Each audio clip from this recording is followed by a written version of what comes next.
बिस्मिल्लाहिर्रहमानिर्रहीम। अस्सलाम वालेकुम नाज़रीन, प्रोग्राम खबर की खबर के साथ मैं हूं आपका मेज़बान डॉक्टर बुलंद इकबाल। नाज़रीन, आज सबसे पहले बात करेंगे कि इलेक्ट्रिक के हवाले से आपको बताते चलें कि national electric regulatory authority NEPRA ने जो है वो आज एक फ़ाइन इम्पोज किया है, यानी जुर्माना आयद किया है कि इलेक्ट्रिक के ऊपर तकरीबन 5 करोड़ रुपए का जुर्माना आयद किया गया है। साथ ही साथ जो हालिया बारिशें हुई जिसमें अमवात हुई उसकी ज़िम्मेदारी भी के इलेक्ट्रिक पर ठहराई गई है। अपने इस एलामिया में ये भी कहा गया है नेपरा की जानिब से कि इलेक्ट्रिक अपनी जिम्मेदारियां सही तरह से पूरी ना कर पाया, यानी कि इलेक्ट्रिक का ये इदारा जिसके डिस्ट्रीब्यूशन सिस्टम को स्टैंडर्ड्स पे होना था वो लैक ऑफ स्टैंडर्ड्स या उस मेयार में कमी की वजह से ये जुर्माना आयद किया गया है। यहाँ ये भी आपको बताते चलें कि इससे कबल नेपरा ने के इलेक्ट्रिक को एक शो कॉज नोटिस जारी किया था जो नेपरा एक्ट 27 और 28 के तहत जारी किया गया था, जिसमें बाकायदा के इलेक्ट्रिक को ये मौका दिया गया था कि वो अपना मौक़िफ़ बयान कर सकें। लेकिन नेपरा का ये कहना है कि इलेक्ट्रिक की जानिब से जो चीज़ें बताई गई उससे नेपरा जो है वो मुतमईन नहीं हुआ, यानी ये इदारा के इलेक्ट्रिक की जानिब से मुबैना गफलत की वजह से ये अमवात हुई। साथ ही साथ नेपरा ने ये भी हिदायत जारी की हैं कि इलेक्ट्रिक को कि जो अमवात हुई हैं उनके लवाहिकीन को जो मुआवजा है वो भी, यानी कंपनसेशन जो है वो भी जल्द अदा किया जाए। और साथ ही साथ ये भी हिदायत जारी कर दी गई हैं कि कंपनसेशन अदा करके डॉक्यूमेंट्री एविडेंस यानी दस्तावेजी सबूत जो है वो भी नेपरा को फराहम कर दिया जाए ताकि ये कार्रवाई मुकम्मल की जा सके। इससे कबल नेपरा की जानिब से बयान भी आया था कि पहले हमने के इलेक्ट्रिक को कोई पनिशमेंट नहीं दी है या कोई सज़ा या कोई पेनल्टी इम्पोज नहीं की है, लेकिन इस दफ़ा स्पेयर नहीं किया जाएगा। मेरा नाज़रीन, इस हवाले से हम मौक़िफ़ जानना चाहेंगे कि इलेक्ट्रिक का, और हमारे साथ इस वक्त लाइन पर मौजूद हैं हेड ऑफ कम्युनिकेशंस के इलेक्ट्रिक नूर अफशां। अस्सलाम वालेकुम नूर अफशां, आपको खुशामदीद कहते हैं प्रोग्राम खबर की खबर में। वालेकुम अस्सलाम डॉक्टर इकबाल, आपका बहुत बहुत शुक्रिया, आपने हमें मदद किया। जी बिल्कुल। नूर अफशां, हम आपका मौक़िफ़ जानना चाहेंगे कि पहले शो कॉज नोटिस और अब 5 करोड़ रुपए का जुर्माना, और साथ ही साथ ये हिदायत भी दी गई है कि जल्द अज जल्द जो मुआवजा है वो लवाहिकीन को अदा किया जाए। नेपरा के मुताबिक 19 अमवात हुई हैं कराची में, क्या कहती हैं आप? बिल्कुल डॉक्टर इकबाल, पहले एक शो कॉज नोटिस जारी किया गया था, उसके रिस्पांस में एक इन्वेस्टिगेशन हुई थी और अब एक नेपरा का ऑर्डर आया है। हमारे पर्सपेक्टिव से हम पहले दिन से यही बात कह रहे हैं कि हम अपनी रिस्पॉन्सिबिलिटी पूरी तरह लेंगे। जिन एरियाज में हमारी रिस्पॉन्सिबिलिटी है हम उसकी ओनरशिप लेंगे और जो नेसेसरी एक्शन है हम करेंगे। के इलेक्ट्रिक का मौक़िफ़ इस मामले में यह है कि कई एक्सटर्नल ऐसे सिचुएशंस और इंसिडेंट्स हैं जिनको नहीं कंसिडर किया गया शायद इस रिपोर्ट में, और उनको शामिल करने की ज़रूरत है। इस रिपोर्ट के अंदर जो कुंडों है उसका जिक्र नहीं है, जो पानी खड़ा रहा क्योंकि unprecedented amount of rainfall Karachi ने एक्सपीरियंस की जो कि कई दहाइयों में नहीं एक्सपीरियंस की, उसको कंसिडर करना बहुत जरूरी है। और उसके साथ साथ जो इंटरनेट और टीवी केबल्स का भी एक सिलसिला है जो कि इलेक्ट्रिक के इंफ्रास्ट्रक्चर को डैमेज करता है, उस पर तजावुजात हैं, उनको कंसिडर करना बहुत जरूरी है।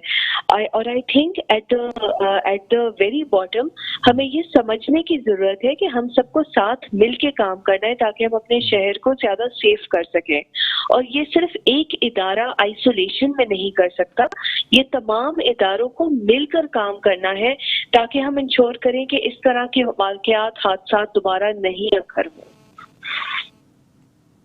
जी अच्छा नूर अफशां, यहाँ मैं आपसे ये भी जानना चाहूँगा कि नेपरा का ये कहना है कि आपको सुनवाई का पूरा मौका दिया गया है, यानी आपको प्रॉपर प्लेटफॉर्म दिया गया हियरिंग के लिए। आपसे शो कॉज नोटिस पहले आपको इशू किया गया था, यानी जो पहले जो नोटिस इशू किया गया था उसमें आपसे कहा गया था कि आप तमाम एक्सप्लेनेशन दें और इजहार वजूह का नोटिस, यानी उससे पहले और उसके बाद आपको बाकायदा प्रॉपर हियरिंग दी गई, यानी इसकी समाअत की गई, आपका केस पूरी तरह सुना गया। तो क्या नेपरा की जानिब से आपको सुनवाई का पूरा मौका दिया गया या नहीं दिया गया? शो कॉज के नोटिस में हमने एक अपना रिस्पांस डेफिनेटली शेयर किया था नेप्रा के साथ। हाउएवर हमें अभी भी फील होता है कि बहुत सारे एक्सटर्नल फैक्टर्स हैं जिनको कंसिडर करने की अशद जरूरत है। हम पहले दिन से कह रहे थे कि कई हादसा घरों के अंदर पेश आए हैं और इन हादसा को डेफिनेटली नेप्रा ने भी कंसिडर किया गया है, नेप्रा की रिपोर्ट ने कंसिडर किया है। इसके साथ साथ जो हादसा घर के बाहर पेश आए हैं उनकी भी कई अंडरलाइंग वजह, पानी खड़ा होने एक वजह है, कुंडा एक बहुत बड़ी वजह है। आपको मालूम होगा कि बारिशों के दौरान हमें तकरीबन 400 फीडर तक बंद करने पड़े थे क्योंकि ऐसी जगह थी जहां पानी भी खड़ा हुआ था और कई दिनों से खड़ा हुआ था, कुंडे भी थे और हवा भी तेज चल रही थी, और ज्यादा हादसा होने के चांसेस थे। इन एक्सटर्नल फैक्टर्स को कंसिडर करना किसी भी जजमेंट में बहुत इम्पोर्टेंट है और इसीलिए हम एक रिव्यू की अपील कर रहे हैं नेप्रा से। नूर अफशा, मुझे ये भी बता दीजिएगा कि नेप्रा का ये कहना है कि लाइसेंस में जो टर्म्स एंड कंडीशंस मौजूद हैं, क्योंकि के इलेक्ट्रिक एक लाइसेंस होल्डर है, पहले जो कराची का इलेक्ट्रिकल इंजीनियर या चीफ इलेक्ट्रिकल इंजीनियर होता था वो लाइसेंस दिया करता था। अब ये जो लाइसेंसिंग है, यानी आपके जो प्रिंसिपल्स हैं या लाइसेंसर हैं वो नेप्रा यानी नेशनल पावर रेगुलेटरी अथॉरिटी है। उनका ये कहना है कि लाइसेंस में जो शिक़ें मौजूद हैं, यानी जो टर्म्स एंड कंडीशंस मौजूद हैं, उनको के इलेक्ट्रिक की जानिब से फुलफिल नहीं किया जा रहा, यानी डिस्ट्रीब्यूशन सिस्टम जो है वो फुल प्रूफ नहीं है, उसमें करंट लीकेज मौजूद है और डिस्ट्रीब्यूशन सिस्टम में नकाइस की वजह से ये हादसात रोनुमा हुए हैं। इस पे क्या कहना है आपका? इसके ऊपर एक चीज मैं बताना चाहूंगी कि हमारा जो सिस्टम है उस पे ब्रेकर्स भी इंस्टॉल्ड है। हमारा सिस्टम को हम एरियल बंडल्ड केबल्स की तरफ कन्वर्ट कर रहे हैं। जो नंगी तारें हैं उनको हम शिफ्ट कर रहे हैं इंसुलेटेड तारों की तरफ। तकरीबन 28,000 PMTs है हमारी शहर में, जिसमें से 7,500 को हम ऑलरेडी कन्वर्ट कर चुके हैं। ये सफर जारी है। इसके साथ साथ हमारी अर्थिंग और ग्राउंडिंग होती है पोल्स पे, लेकिन अफसोस की बात यह है कि कई ऐसे एरियाज हैं जहां ये चोरी हो जाती है। नेप्रा के रिस्पॉन्स से पहले ही हमने अपनी नेटवर्क के पूरा एक रिव्यू का process third party independent certified body के साथ ऑलरेडी इनिशिएट कर दिया है। जो फाइंडिंग्स आएंगी ताकि हम अपने नेटवर्क को और मजबूत कर सकें और सेफ कर सकें, हम यकीनन अप्लाई करेंगे। हम भी चाहते हैं कि हम अपने तमाम कस्टमर्स को शहर कराची को सेफ और रिलायबल बिजली प्रोवाइड करें और इसके लिए हमारे एंड से जो नेसेसरी स्टेप्स लेने होंगे नेटवर्क की रेजिलियंस के लिए हम जरूर लेंगे। नूर अफशा, यहाँ ये भी आपसे जानना चाहूँगा कि एक आम राय या पहले जो इल्ज़ाम के इलेक्ट्रिक पे लगाया गया वो, चूँकि आपने तारों के चेंज करने की बात की कि तारों को तब्दील किया गया है, तो ये कहा गया कि के इलेक्ट्रिक की जो पुरानी तांबे की वायरें थीं, यानी जो कॉपर वायर्स थी, उनको तब्दील करके सिल्वर की वायर डाली गई। और अगर देखा जाए तो ये जो कॉपर वायर्स थी ये कहीं ज़्यादा महंगी थीं, ये ल्यूमन में या ये मोटाई में कहीं ज़्यादा मजबूत तारें थीं जो कि हटा के इलेक्ट्रिक ने इंसुलेटेड सिल्वर की वायर्स डाली। इस पे क्या कहना है आपका? आम क़यास ये किया जाता है कि इसमें जो वायर्स, जो तारें हटाई गई वो कहीं महंगी तारें थीं बनिस्बत इसके जो तारें अब सिल्वर की कोटेड तारें लगाई गई हैं। क्या कहती हैं आप? देखिए, जो एक्चुअल इशू है वो ये है कि नेकेड वायर्स को हम रिप्लेस कर रहे हैं इंसुलेटेड वायर्स से। नेकेड वायर्स पे कुंडा लगाना इंतहाई आसान है और इंसुलेटेड वायर्स ना सिर्फ सेफ होती है क्योंकि इनके ऊपर एक कोटिंग होती है, इन पर कुंडा लगाना भी बहुत मुश्किल होता है, जिसकी वजह से ये एंटी पावर थेफ्ट इंश्योर करती है। सबसे बड़ा वजह ये है कन्वर्जन की। इसके साथ साथ क्योंकि ये इंसुलेटेड होती है तो इनसे बिजली की सप्लाई और रिलायबल होती है, क्योंकि जो एनवायरमेंटल फैक्टर्स है उनका इम्पैक्ट कम होता है as compare to naked wires. आखिरी बात यह है कि ये सिर्फ काम कराची में नहीं हो रहा, पूरे मुल्क में एरियल बंडल्ड केबल्स इस्तेमाल की जा रही हैं। और अगर हम दूसरे मुल्कों के एग्जांपल्स भी देखें, ऑस्ट्रेलिया, अमेरिका, इंग्लैंड, वहां भी एरियल बंडल्ड केबल्स का इस्तेमाल किया जा रहा है। ये एक जदीद टेक्नोलॉजी है जो इंश्योर करती है कि बिजली की सप्लाई सेफ हो और रिलायबल हो। और आई एम श्योर कि सब चाहेंगे कि अल्टीमेटली कराची में भी ये टेक्नोलॉजी इस्तेमाल की जाए। नूर अफशा, आपने बिल्कुल बजा फरमाया कि ये अब मॉडर्न ज़माने में इंसुलेटेड वायर्स जो हैं उनका इस्तेमाल किया जाता है। मेरा आपसे सवाल ये है कि ये जो मतलब टन्स ऑफ कॉपर, यानी कई टन तांबा जो इसकी तारें उतारी गई, क्या ये बात दुरुस्त है कि उसकी लागत उन तारों से कहीं ज़्यादा है जो लगाई गई हैं? इसका मुझे स्पेसिफिक जवाब दे दीजिएगा।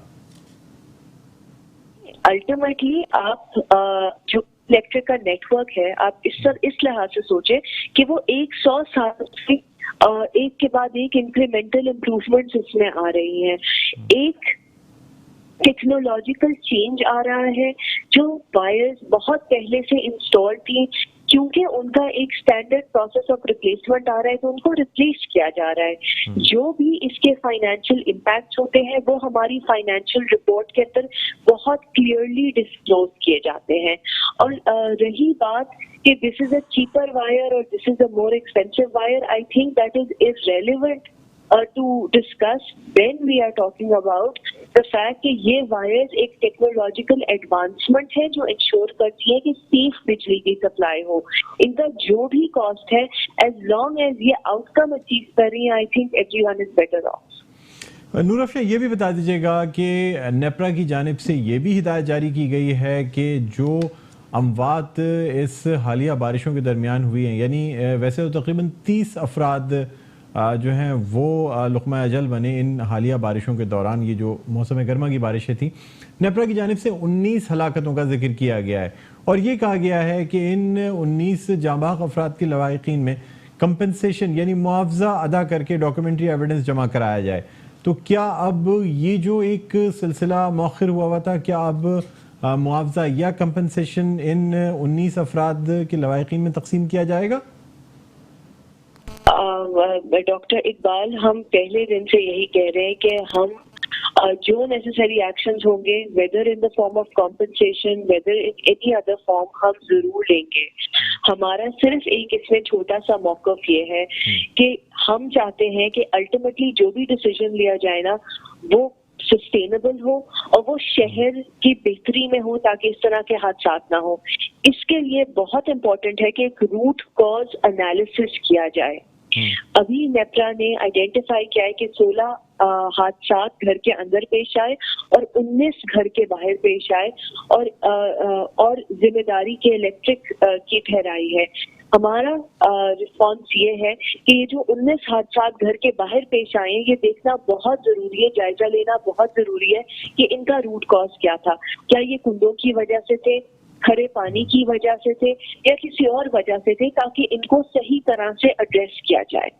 और जब जो रिस्पॉन्स आएगा, हम जरूर उसकी रिस्पॉन्सिबिलिटी लेंगे।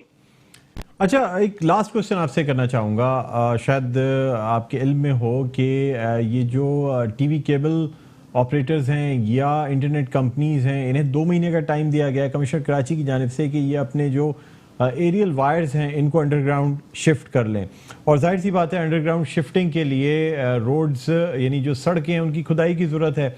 कहा यह जा रहा है कि खरबों रुपए की लागत से जो सड़कें हालिया तामीर हुई हैं, जो सिंध हुकूमत ने तामीर की हैं, उस पर वज़ीर बल्दियात नासिर हुसैन शाह ने नोटिस ले लिया है और हर किस्म की खुदाई को रोक दिया गया और ये कहा गया कि पहले जायज़ा लिया जाएगा, प्रॉपर चालान्स लिए जाएंगे, सिर्फ कमिश्नर की इजाज़त से ये खुदाई करने की इजाज़त नहीं दी जाएगी, क्योंकि ये खरबों रुपए की लागत से सड़कें तामीर हुई हैं। और अब अगर इन वायर्स को अंडरग्राउंड करने के लिए इस तरह ये सड़कें खोद दी गई तो फिर हुकूमत को खरबों रुपए का नुकसान हो सकता है।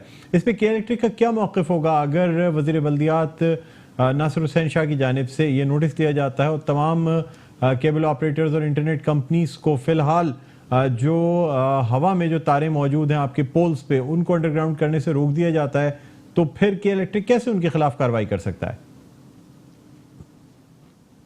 मेरी तरफ से मौक़िफ़ बहुत क्लियर है। ये हमारे नेटवर्क, हमारे इंफ्रास्ट्रक्चर पे तजावुज़ात डैमेज करते हैं और हमारी ability to serve our customers को कॉम्प्रोमाइज करते हैं। ये अनसेफ है क्योंकि ये एनर्जाइज है, इसलिए इनका एक लॉन्ग टर्म सस्टेनेबल हल होना चाहिए।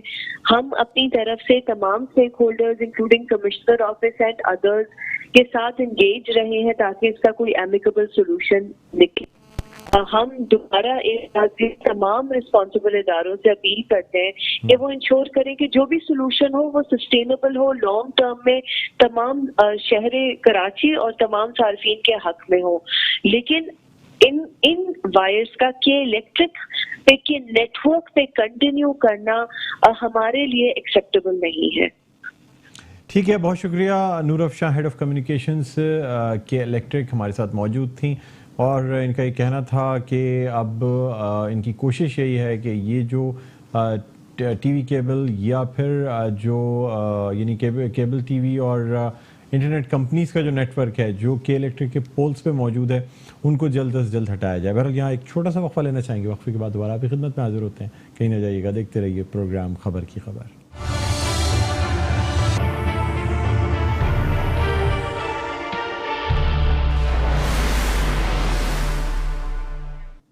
Welcome back. एक दो फिर आपको खुशामदीद कहते हैं प्रोग्राम में खबर की खबर में हूँ आपका मेज़बान डॉक्टर बुलंद इकबाल। अब हम कुछ बात करना चाहेंगे कराची में मरदमशुमारी के हवाले से, जो मुत्तहदा कौमी मूवमेंट की कल प्रेस कॉन्फ्रेंस भी देखने में आई और अब आज आगा सिराज दुरानी स्पीकर सिंध असम्बली की ज़ेर सदारत सिंध असम्बली का इजलास हुआ। मरदमशुमारी के हवाले से मुत्तहदा कौमी मूवमेंट, पाकिस्तान पीपल्स पार्टी और GDA की मुश्तरका करारदाद भी पेश की गई। यहाँ आपको बताते चलें कि मरदमशुमारी की तकरीबन 5% जो ब्लॉक्स थे उनकी उनका थर्ड पार्टी ऑडिट होना था और उसके बाद इस मरदमशुमारी की फिगर्स को पब्लिक करना था। ये देरीना मुतालबा मुत्तहदा कौमी मूवमेंट का भी है, GDA का भी यही कहना है कि यानी जो ग्रैंड डेमोक्रेटिक अलायंस है उनका ये कहना है कि ये जो कराची की आबादी है इसे जितना ज़्यादा जो तवक्को की जा रही थी उतनी ज़्यादा नहीं दिखाया गया। साथ ही साथ ये भी आपको बताते चलें कि पाकिस्तान पीपल्स पार्टी का भी यही कहना है कि जब लाहौर की आबादी दुगनी से ज़्यादा हो सकती है तो कराची की आबादी क्यों कम कर दी गई। हालांकि नाज़रीन आपको यहाँ ये बताते चलें कि 2017 में जब ये मरदमशुमारी की गई थी तो उस वक्त सिंध में पाकिस्तान पीपल्स पार्टी के वफाक में नवाज शरीफ यानी पाकिस्तान मुस्लिम लीग नून की हुकूमत थी, लेकिन पाकिस्तान तहरीक इंसाफ की हुकूमत आ जाने के बावजूद भी, कई महीने गुजरने के बावजूद भी अब तक इस पर कोई एक्शन नहीं लिया गया। इसी वाले से गुफ्तगू करने के लिए इस वक्त हमारे साथ लाइन पर मौजूद हैं नुसरत सहर अब्बासी साहिबा, जिनका ताल्लुक GDA यानी रहनुमा हैं ग्रैंड डेमोक्रेटिक अलायंस की। अस्सलाम वालेकुम नुसरत सहर अब्बासी साहिबा, आपको खुशामदीद कहते हैं प्रोग्राम खबर की खबर में। जी मुझे बताइएगा कि ये जो कराची की आबादी के हवाले से आज सिंध असम्बली में करारदाद पेश की गई है जो कि मुत्तहदा पाकिस्तान पीपल्स पार्टी और GDA की जानिब से पेश की गई है, इस पर आपका क्या कहना है? बहुत शुक्रिया जनाब। बिल्कुल, ये आज रेजोल्यूशन पेश हुआ था जिसमें हमारी तरफ से, MQM की तरफ से, पीपल्स पार्टी की तरफ से और तकरीबन PTI की तरफ से भी था इसमें, लेकिन उन्होंने इस पे शायद मूव नहीं किया, लेकिन उनका भी कंसेंसस था इसी में। कराची की आबादी के हवाले से कि उस वक्त जब ये सेंसस हुए थे तो सबको ही तहफ़्फ़ुज़ात थे कि उस हिसाब से इसको आबादी के लिहाज से जो काउंटिंग हुई है उसमें बहुत सारे लूप होल्स थे। काफी हद तक जो ऐसी आबादियां जो कानूनी तौर पर जो उसके सेंसस के जो रूल्स बन रहे थे उस पे वो नहीं कवर कर रही थी, तो इस हिसाब से ये जरूरी था कि इस पर बात की जाए। तो उसी सिनेरियो को लेते हुए ये रेजोल्यूशन आज लाया गया था जो कि आज असेंबली में पास हुआ। लेकिन होता ये है कि आपको पता है कि रेजोल्यूशन पास होना एक अलग चीज है, उस पर अमल करना एक अलग चीज है, और ये पहला रेजोल्यूशन है नहीं कि मैं कहूँ कि पास हो गया और अमल हो जाएगा। ऐसे सैकड़ों रेजोल्यूशन पड़े हुए जो असेंबली से पास तो होते हैं लेकिन उनकी इम्प्लीमेंटेशन दूर दूर तक आपको कहीं नजर नहीं आती। तो बहरहाल एक चीज थी जो इशू था जो एक असेंबली में करारदाद की सूरत में लाया गया। अब इसकी इम्प्लीमेंटेशन कहाँ जाके पहुंचती है, होती है, नहीं होती, ये एक अलग चीज है। अच्छा, ये भी बताइएगा नुसरत सहर अब्बासी साहिबा कि जब पाकिस्तान पीपल्स पार्टी, मुत्तहदा कौमी मूवमेंट, GDA तमाम लोग एक ही प्लेटफॉर्म पे हैं, फिर आपका ये भी कहना है कि पाकिस्तान तहरीक इंसाफ ने भी आपकी करारदाद की हिमायत की है और मुत्तहिदा कौमी मूवमेंट GDA और पाकिस्तान तहरीक इंसाफ वफाक में इस वक्त हुकूमत शेयर कर रहे हैं। तो अब क्या वजह हो सकती है कि कराची की आबादी को रिव्यू ना किया जा सके, थर्ड पार्टी ऑडिट ना कराया जा सके? ऐसी कौन सी वजूहत हैं जिनकी वजह से आप ये समझती हैं कि करारदाद तो पास हो गई है लेकिन इस पर अमल दरामद नहीं होगा? आपका इशारा किस तरफ है? जी, करारदादें पास होना एक अलग चीज है, लेजिस्लेशन होना एक अलग चीज है। यहाँ तो कवानीन पास हुए हैं, 200 के करीब कवानीन ऐसे पड़े हुए हैं जिनके रूल्स ही नहीं बने हुए, और वो कवानीन अभी तक स्टिल इम्प्लीमेंटेशन के इंतजार में रहते हैं। तो ये चीज उसी सिनेरियो को देखते हुए मैंने वाजे किया ये चीज कि करारदाद पास हो गई है। वो अगर दूसरी करारदादें सिंध असेंबली में सिंध के हवाले से पास हुई हैं, यानी सिंध को सब्जेक्ट बनाकर उनको उनकी तरफ ये उनके जो करारदादें हैं, जिसमें कई करारदादें हैं मुख्तलिफ इशूज पर, कभी मोबाइल जो डिस्पेंसरीज हैं उनके हवाले से हैं, CNG सिलेंडर के हवाले से अगर हम करारदाद पास कराते हैं, और कारोकारी का हो गया, रेप का हो गया, हजारों ऐसी टॉपिक्स हैं जिस पर करारदादें पास हुई। तो क्या आज रेप रुक गए, बंद हो गए? बच्चियों के जो कारी करके मार दी जाती हैं वो खत्म हो गया, कानून पर अमल हो गया? या एक विटनेस प्रोटेक्शन बिल जबरदस्त किस्म का पास हुआ था इस असेंबली में कि अगर जो गवाह होंगे उनको प्रोटेक्शन होगा, तो वो हर जगह आकर हर उस इंसिडेंट की गवाही देंगे कि मैंने अपनी आंखों से देखा है इसलिए मैं इसकी गवाही देता हूं, तो आधे से ज्यादा इंसाफ तो वहां मिल जाए।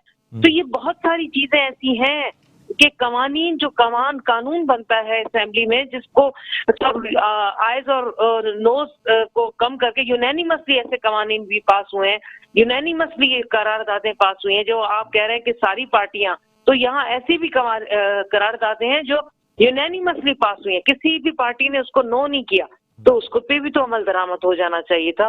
लेकिन आज तक हम बैठे हैं, हम ऐसे हालात देख रहे हैं, ऐसे वाकयात देख रहे हैं, तो ये करारदादें तो हैं, पास होती हैं। अब्बासी साहिबा, एक कानून साज की हैसियत से, यानी लॉ मेकर की हैसियत से मैं आपसे जानना चाहूंगा कि प्रोसीजर क्या होता है अगर कोई करारदाद असेंबली से मंजूर होती है, तो उस पर अमल दरामद का क्या तरीका कार है? कहाँ ये रुकावट आती है? एक करारदाद अगर सिंध असेंबली में पास हो जाती है तो क्या उसकी हैसियत सिर्फ एक करारदाद की होती है, या उस पर अमल दरामद करने का क्या तरीका कार मौजूद है पाकिस्तान के आईन और कानून में? जी, असेंबली में जो करारदाद पास होती है वो असेंबली का बिजनेस है, और वो असेंबली की प्रॉपर्टी तो है, और असेंबली पास कर रही है, चले असेंबली में तो अपना काम कर दिया जी। अब आ जाती है कि वो अमल दरामद कौन कराएगा, तो वो हुकूमत की, रियासत की जिम्मेदारी है। यानी जिस इशू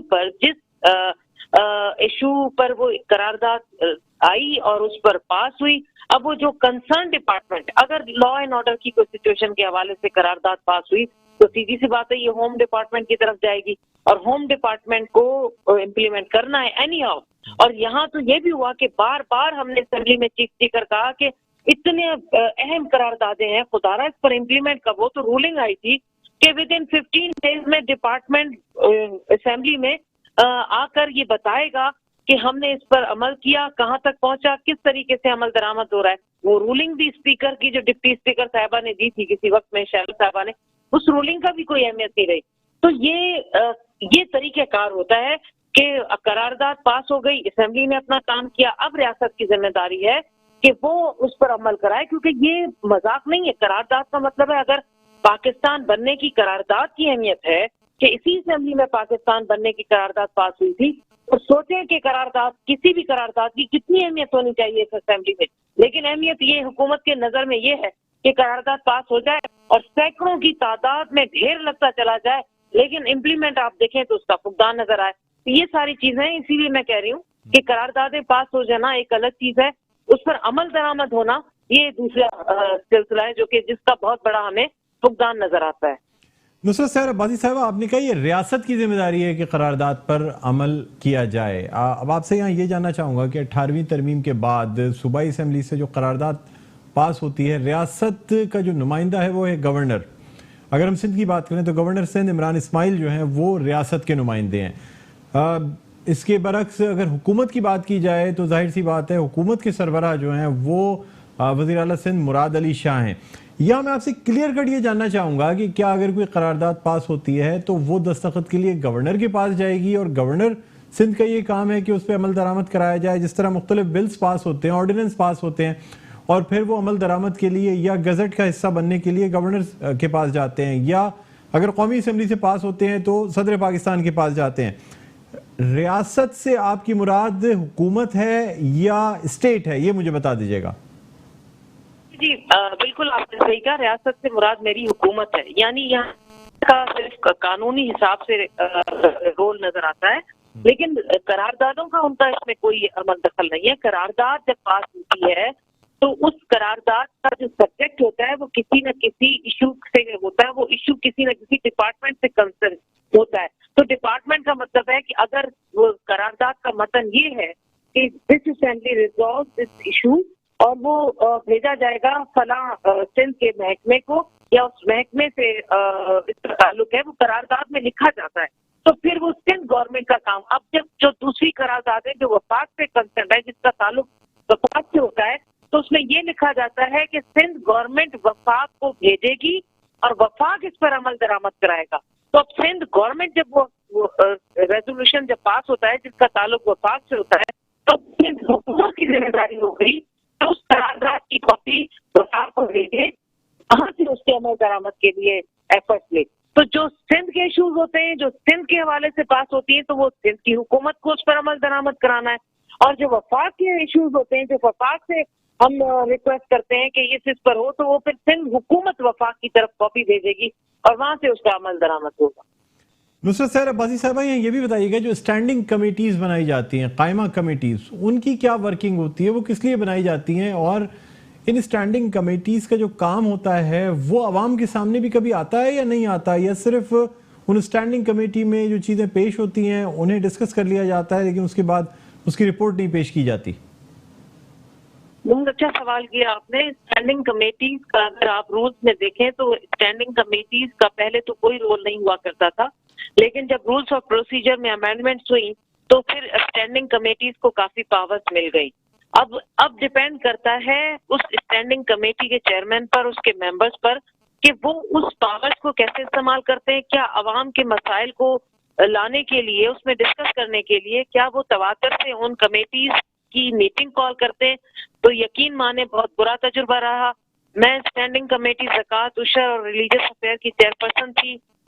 चूंकि मैं काम करने वाली खातून हूं तो मैंने अपनी उस स्टैंडिंग कमेटी में भी हफ्तावार 15 दिन में मैं कॉल करती थी और मैंने बहुत हद तक वो मसाइल को एड्रेस भी किया और रिजॉल्व कराया। और जो मेरे पास पावर थी मैंने इस्तेमाल करके बहुत सारे ऑफिसर्स को उनके पेरेंट्स डिपार्टमेंट में भेजकर और बहुत सारी करप्शन को रोकने की कोशिश की। लेकिन वो होता यूं है कि बाकी जो मेजॉरिटी में कमेटीज हैं, एजुकेशन की हो गई, हेल्थ की हो गई, वहां के मेंबर्स के चेयरमैन की अगर सीरियसनेस नहीं होगी, जो कि नहीं है, सिर्फ यहाँ तक रह गया कि गाड़ी मिलती है, फ्यूल मिलता है और उसके बाद और दूसरी चीजों पर जो कंसेंट्रेट नहीं होता या कंसेंट्रेट नहीं किया जाता, जिसकी वजह से इतनी सारी अहम कमेटियों में ना काम होता है, ना उस पर बिजनेस आता है, ना असेंबली में उसकी रिपोर्ट सही तरह पेश की जाती हैं और ना उन रिपोर्ट्स पर अमल दरामद होता है। अगर होता तो यकीन माने इन कमेटीज का जो किरदार है उसके तहत अवाम के कितने मसाइल हल हो। कानून असेंबली में जो आता है उसको का पहला रूल्स में है कि उसको कमेटीज को भेजे। अगर कानून लॉ एंड ऑर्डर का बन रहा है तो लॉ की कमेटी में भेजे, अगर हेल्थ के हवाले से है तो हेल्थ की कमेटी भेजे और वहां पर सैर हासिल बहस हो। सिविल सोसाइटी से भी आप आपका कर सकते हैं, दूसरे स्टेक होल्डर से भी। होना तो ये चाहिए जैसे दूसरे मुल्कों में होता है कि कवानीन पहले डिस्कस होते हैं, उसके बाद अवाम से भी राय ली जाती है, फिर कानून पास होता है। हमारे यहाँ ये होता है कि कानून को 2 दिन के अंदर, 1 दिन के अंदर धड़ करके आयस बोलकर पास कर देते हैं। आधे से ज्यादा मेंबर्स को पता ही नहीं चलता कि कानून में है क्या। उसके बाद जिस कंसर्न डिपार्टमेंट से ताल्लुक रखता है वो कानून, उनको भी पता नहीं होता कि क्लॉज बाय क्लॉज इस कानून में है क्या कि हम इस पर अमल दरामद करें। तो ये सारी चीजें जिसकी वजह से आप देख रहे हैं कि निचली सतह तक कवानीन पास हुए हैं, लोगों को पता ही नहीं है कि ये कानून पास हुआ है और इस पर ये अमल सजा है, और ताकि लोग जाएं और इस कानून का फायदा उठाएं। बहुत सारी ऐसी चीजें हैं, अगर हुकूमत चाहे तो सही तरीके से इस पर अमल दरामद कराए और निचली सतह कर लोगों पर उसका फायदा हो। लेकिन दिल नहीं है काम करने का, ही एक शौक नहीं है, सिलसिला नहीं है, सीरियसनेस नहीं है। जिसकी वजह से ये सब कुछ तकरीबन 20 से 30 लाख रोजाना असेंबली का जो इजलास होता है उस पर खर्चा जाता है। लेकिन अगर उस 30 लाख का 1 रुपये का भी फर्क या फायदा आवाम को मिल रहा हो तो यकीन माने ये इजलास चलते रहे, और अगर नहीं तो ये 30 लाख किसी यूसी, किसी साहित्य में, किसी गरीब के स्कूल या हॉस्पिटल में लग जाए तो मेरे ख्याल में मैं उसको बेहतर समझती हूँ। बहुत शुक्रिया। नुसरत सहर अब्बासी साहिबा रहनुमा GDA हमारे साथ ऑनलाइन मौजूद थी, जिनका कहना था कि बहुत पावर्स हैं स्टैंडिंग कमेटीज़ की, बहुत पावर्स होती हैं रेजोल्यूशंस की, अगर उन्हें सही तरह इम्प्लीमेंट किया जाए यानी उस पर सही अमल दरामद किया जाए। हुकूमत का काम है इन ये जो करारदादें पास होती हैं इन पर अमल दरामद कराना, और साथ ही साथ अगर स्टैंडिंग कमेटीज़ सही तरह अपना काम करें तो आवाम के बहुत से मसाइल हल हो सकते हैं। नाज़रीन, इसी के साथ यहाँ एक छोटा सा वक्फा लेना चाहेंगे। वक्फे के बाद दोबारा आपकी खिदमत में हाजिर होते हैं। कहीं ना जाइएगा, देखते रहिए प्रोग्राम खबर की खबर।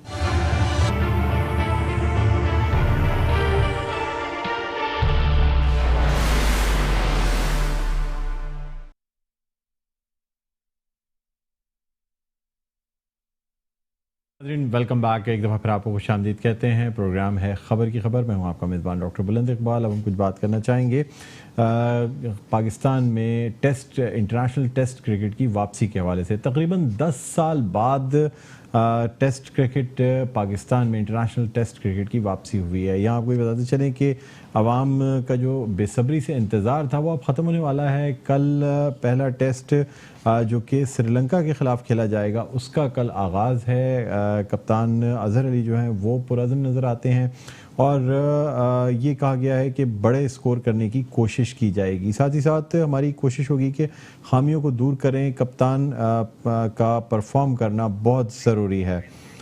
और मैं आपको ये भी बताते चलूँ कि ये इंटरनेशनल क्रिकेट की वापसी जो है ना, ये बड़ी एक अहम चीज़ है जो कि देखने को मिल रही है। 10 साल के तकरीबन वक्फे के बाद पाकिस्तान में इस इंटरनेशनल क्रिकेट की वापसी हुई है। और जो लोग हैं, पहला टेस्ट लाहौर में खेला जा रहा है, दूसरा टेस्ट कराची में खेला जाएगा। 10 साल के वक्फे के बाद श्रीलंकन टीम जो है वो टेस्ट खेलने के लिए पाकिस्तान आई है। देखना ही होगा कि कप्तान अज़हर अली और पाकिस्तानी यानी ग्रीन शर्ट जो हैं वो कैसा परफॉर्म करती हैं। हालिया जो दौरा किया गया या उससे पहले की जो सीरीज़ रही उसमें पाकिस्तानी टीम की परफॉर्मेंस काफ़ी मायूस कुन रही। कोई खिलाड़ी बड़ा स्कोर नहीं कर पाया। इसके अलावा अगर हम बात करते हैं यानी जो टीम जेल होनी चाहिए थी वो नहीं नज़र आई। और कहा यह जा रहा था कि कप्तान साबिक़ कप्तान सरफराज अहमद को टीम से निकालने के बाद शायद कुछ बेहतरी आ जाए। हालांकि पहले से जो नाक़िदीन है उनका ये कहना था कि जो फॉल्ट या ख़राबी है वो सरफराज की नहीं बल्कि पूरी टीम जो है वो परफॉर्म नहीं कर पा रही थी। इसी वाले से हम गुफ्तगू करना चाहेंगे। हमारे साथ सीनियर एनालिस्ट और एंकर पर्सन मौजूद हैं नसीम राजपूत, जिनसे हम जानेंगे इस कल के शुरू होने वाले टेस्ट के हवाले से। अस्सलाम वालेकुम नसीम राजपूत, आपको खुशामदीद कहते हैं प्रोग्राम खबर की खबर में। थैंक यू डॉक्टर साहब। मुझे बताइएगा कि 10 साल बाद पाकिस्तान में इंटरनेशनल टेस्ट क्रिकेट की वापसी हो रही है। क्या कहते हैं आप? आवाम तो बहुत पुरजोश हैं, बहुत जोश खरोश है आवाम में कि 10 साल बाद वो test cricket, international test cricket Pakistan में देखेंगे। लेकिन साथ ही साथ पाकिस्तानी क्रिकेट टीम क्या आवाम की उम्मीदों पे पूरी उतर पाएगी? लोगों की उम्मीदें तो बहुत सारी वाबस्ता होंगी और बहुत खुशी भी पाई जाती है। और काफी अरसे के बाद रावलपिंडी में मैच खेला जा रहा है। ये तमाम चीजें अपनी जगह, लेकिन जो आपने बात कही कि क्या कौमी टीम या कौम की उम्मीदों पर पूरी उतर पाएगी, ये एक बड़ा डिफरेंट किस्म का सवाल दिखाई देता है। क्योंकि रिसेंट पास्ट में जो चेंजेस हमने किए, जो हमने तब्दीलियां की और उसके बाद जो नताइज सामने आए वो हम सब ने देखे हैं। हमें सेटल्ड कोई चीज दिखाई नहीं दी। हमें कोई चीज भी जो है ना वो सेटल्ड दिखाई नहीं दी। अगर हम कहते हैं कि टीम मैनेजमेंट ने खुद को सेटल्ड कर लिया, ये सूरत हाल दिखाई नहीं दी। हम खिलाड़ियों को सेट करने में नाकाम रहे। हमें ये नहीं पता कि हमने किस खिलाड़ी की क्या पोजीशन रखी है। अब चेंजेस भी हमने कई सारे कर लिए। हमने इस दौरान में ऑस्ट्रेलिया में 2 टेस्ट मैचेस खेले और जो चेंजेस हम कर सकते थे हमने ट्राई किए। लेकिन अब कुछ ऐसे खिलाड़ियों को भी हम ट्राई करने जा रहे हैं कि जो हम ट्राई कर नहीं रहे थे। हालांकि दोनों ये एहसास दिला रहे थे कि उनकी अपनी एक जगह है, उनकी अपनी एक पोजीशन है। आबिद अली को आप ऑस्ट्रेलिया लेकर गए, कई जगहों पर लेकर गए, लेकिन आबिद अली जो है वो उस तरीके से उनको मौका ही नहीं दिया। देन फवाद आलम का जो 10 साल के बाद कमबैक हुआ है, इतने सालों से उन्होंने कंटिन्यूअसली रन स्कोर किए थे, परफॉर्म करते आ रहे थे। ये दो खिलाड़ी क्या रोल प्ले करते हैं ये देखना होगा। लेकिन हमने ये देखा डॉक्टर साहब कि इस मैनेजमेंट के दौर में खिलाड़ी सेटल नहीं हुए। जो मेरा कहने का मकसद है कि सेटल हो नहीं पा रहे। रीजन क्या है? इफ्तिखार अहमद बहुत अच्छा परफॉर्म करके गए थे, इफ्तिखार अहमद टीम से ड्रॉप हो गए। हारिस सुहेल की रिसेंट पास में कारकर्दगी इतनी बुरी नहीं थी, लेकिन हारिस सुहेल अब उस तरीके से परफॉर्म नहीं कर पा रहे और पूरा टूर नाकाम रहे। Imam ul Haq on end of कहीं ना कहीं कोई एक इनिंग खेल लिया करते थे कि जिसमें हम कहते थे कि हाँ जी बच्चे में स्पार्क है, लेकिन वो भी बुरी तरीके से नाकाम रहे। तो मेन रोल जो होता है वो ड्रेसिंग रूम का होता है। वो किस तरीके से की वाइब्स जो है वो टीम में फीड कर रहा है, ये इम्पोर्टेंट चीज है। अल्लाह करे कि जो अब तक मिसबाह उल हक और वकार यूनुस में दिखाई नहीं दिया कि वो परफॉर्म नहीं कर सके, अब अगर उनसे परफॉर्मेंस नहीं हो सकी या फिर वो सेटल नहीं हो सके, बहुत ज्यादा जिम्मेदारियां भी दिखाई देती हैं। लेकिन उम्मीद जो है वो कौम बहुत ज्यादा ना रखे, इसलिए ना रखे कि हमारे पास एक तो जवाब ये मिला हुआ है कि ये टीम रीबिल्ड प्रोसेस में, एक तो हमारा रीबिल्ड प्रोसेस खत्म होके नहीं देता, खिलाड़ी आपके सेटल्ड नहीं हो पा रहे, जो परफॉर्म कर रहे थे उनकी परफॉर्मेंस का ग्राफ भी नीचे आ गया। तो अब देखना होगा किस अंदाज से मिसबाह उल हक, वकार यूनुस और ड्रेसिंग रूम टीम को लेके चलता है। और मैं आपको बताऊं डॉक्टर साहब, सब कुछ सही नहीं है पाकिस्तान क्रिकेट बोर्ड में, और अब आईब्रोज जो है वो उठ रही है सिलेक्शन कमेटी पे, हेड कोच पे, जो एक ही शख्सियत है, बैटिंग कंसल्टेंट भी है वो, at the same time Pakistan cricket board पे कि आपने तकर्रुर ये किया कैसे कि दुनिया भर में सिर्फ एक न्यूजीलैंड जो है वो ये तजुर्बा करते हैं कि हेड कोच और चेयरमैन सिलेक्शन कमेटी एक होते हैं। लेकिन न्यूजीलैंड की आबादी तो आप देखें, वहां का माहौल तो देखें, वहां की एटमॉस्फेयर तो देखें, पुरअमन तरीन मुल्क, उनका कोई उनके फाइनेंशियल मसाइल नहीं है। अब आबादी क्या अगर हम देखें तो आटे में नमक के बराबर दिखाई देती है पाकिस्तान। अच्छा नसीम, मुझे ये भी बताइएगा कि यानी इमरान खान वज़ीर आज़म पाकिस्तान, जिनको कि क्रिकेट का एक्सपर्ट कहा जाता है, जिनकी क़यादत में पाकिस्तान ने 92 का वर्ल्ड कप जीता, 87 में सेमीफाइनल तक रसाई हासिल की, बेस्ट टीम 87 के वर्ल्ड कप की पाकिस्तान रही, 92 में तो खैर फाते रहे। क्या वज़ीर आज़म पाकिस्तान जो है वो ये तमाम चीज़ें नहीं देख रहे हैं? क्या जब सियासत में भी वो बात करते रहे या कभी भी क्रिकेट का जिक्र हुआ है तो हमेशा उन्होंने क्रिकेट में बेहतरी की बात की? अब जबकि वो वज़ीर आज़म पाकिस्तान है, सारी पावर्स उनके पास है, आप अगर इन तमाम चीज़ों के हवाले से बात कर रहे हैं, इन तमाम चीज़ों पे अपनी राय दे रहे हैं, तो क्या वज़ीर आज़म पाकिस्तान को ये तमाम चीज़ें नहीं नजर आती?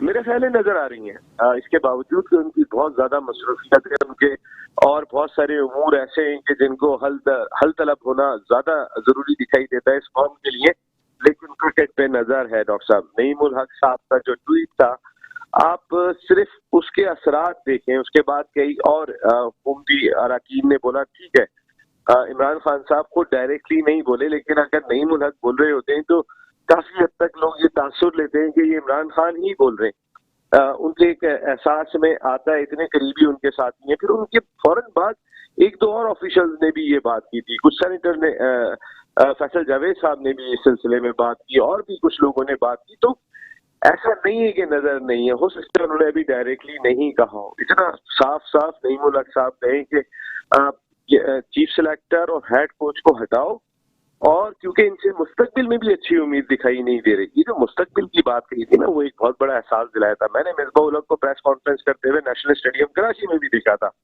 और एक प्रेस कॉन्फ्रेंस उन्होंने जब टीम अनाउंस की है 2 दिन पहले, तो वो भी देखी मैंने। उसमें वो सिर्फ सफाइयां देते हुए दिखाई दी। उनका चेहरा जो है वो बिल्कुल उतरा हुआ था, उनके चेहरे पे जो वो कराची में एतमाद था। हालांकि कराची में उनसे एक सवाल किया गया था, टुक टुक टुक टुक टुक टुक 3-4 मरतबा टुक टुक की बात की, तो बड़े मुस्कुराए। उन्होंने कहा कि लगे कि आप तो कोच को जो है वो ऐसा लग रहा है कि तपाने की कोशिश कर रहे हैं, और हंसे मुस्कुरा रहे थे। लेकिन इस दफा वो इतने सीरियस थे कि वो सफाइयां देते हुए दिखाई दिए कि मैं अकेला फैसला नहीं करता हूँ। इससे पहले तो वो सिलेक्शन कमेटी को लिफ्ट करने के मूड में नहीं थे कि जो कोचेज हैं 6 सूबाई एसोसिएशंस की जो उनकी सिलेक्शन कमेटी है, या नदीम खान साहब उनके कोऑर्डिनेटर हैं, इतनी बात ही नहीं करते थे जी।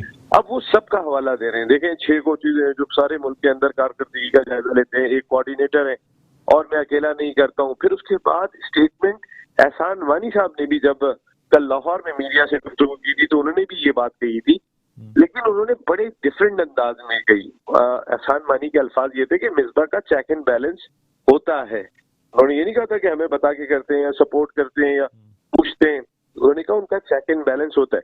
तो सब कुछ सही नहीं है। मुदस्सिर नजर इतने करीबी साथी हैं इमरान खान साहब के, आज से नहीं है सालों से हैं, वो ये बात कर रहे हैं कि वो अपने टेन्योर को जारी नहीं रखना चाहते। जो 31 मई को उनका टेन्योर खत्म हो रहा है नेक्स्ट ईयर, तो उसके बाद वो कंटिन्यू नहीं करेंगे। अली जिया 2004 से पाकिस्तान क्रिकेट बोर्ड के हेड थे, उन्हें बाकायदा तौर पे हटाया गया। सुभान अहमद जिनके बगैर इंटरनेशनल क्रिकेट काउंसिल में पाकिस्तान के जो पोजीशन वो उनकी वजह से, क्योंकि वो जानते थे, वो अब हिस्सा नहीं रहे। तो बहुत कुछ चेंज होने जा रहा है। अब क्या कुछ चेंज होता है। वसीम खान पाकिस्तान क्रिकेट बोर्ड के जो चीफ एग्जीक्यूटिव है, क्रिकेट कमेटी के सरबराह थे, और अब मैं आपको बता रहा हूँ कि कल भी हमने अपने प्रोग्राम में कहा था कि वसीम अकरम ही नई क्रिकेट कमेटी के सरबराह होंगे, जो जनवरी में ऐलान किया जाएगा। ठीक, बहुत शुक्रिया। नसीम राजपूत साहब सीनियर एनालिस्ट और एंकर पर्सन हमारे साथ मौजूद थे। उनका कहना था कि बहुत कुछ चेंज होने जा रहा है। कल के यानी इस टेस्ट मैच के आगाज़ के बाद ही कुछ कहा जा सकता है कि पाकिस्तान क्रिकेट टीम की परफॉर्मेंस क्या रहती है। बहरहाल नाज़रीन, अब हमारे इस प्रोग्राम का वक्त अपने ख़त्म पर पहुँचता है। मुझे बुलंद इकबाल को इजाज़त दीजिए। अपना बहुत ख्याल रखिएगा। अल्लाह हाफ़िज़।